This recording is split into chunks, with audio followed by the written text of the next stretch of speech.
me to come to be here at AVER Conference. This is number 4 of the International Summit. And so I'm glad to be able to be here with you this morning. Those 3 presentations already have been so great. I kind of feel bad. My native language is English, and I probably will not be as easy to understand as you have been already.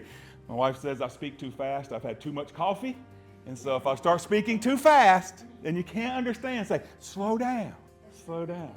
And I'll try to slow down. But what great presentations already on the VEP and the ERGs and the diabetic retinopathy. And we'll talk a little bit about the diabetic retinopathy even on our talk today. This talk is a little different than you've probably had before at these summits because I'm an optometrist from the U.S. I practice in North Carolina and South Carolina. In the U.S., I've been practicing for about 25 years.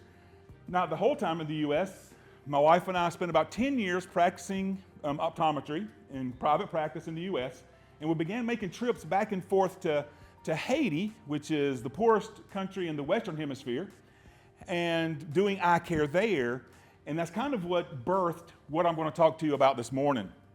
Because as we would go there, we would go about every 3 months, and we would start treating someone with glaucoma, or we would start, we would discover they have a vision problem. But then when we would go back 3 months later, we would discover it was no better and it was usually worse.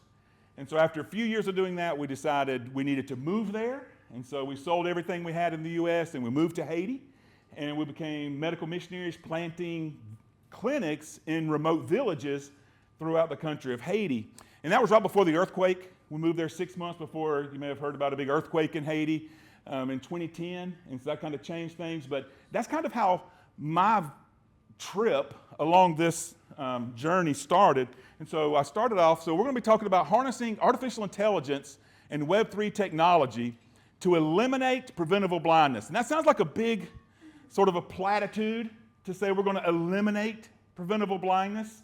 But you'll see that it's not. We're not talking about eliminate it completely, but we're going to get as close as we can. And it's going to talk about how to integrate vision platforms and how we can reduce global vision loss by 70% in the next decade.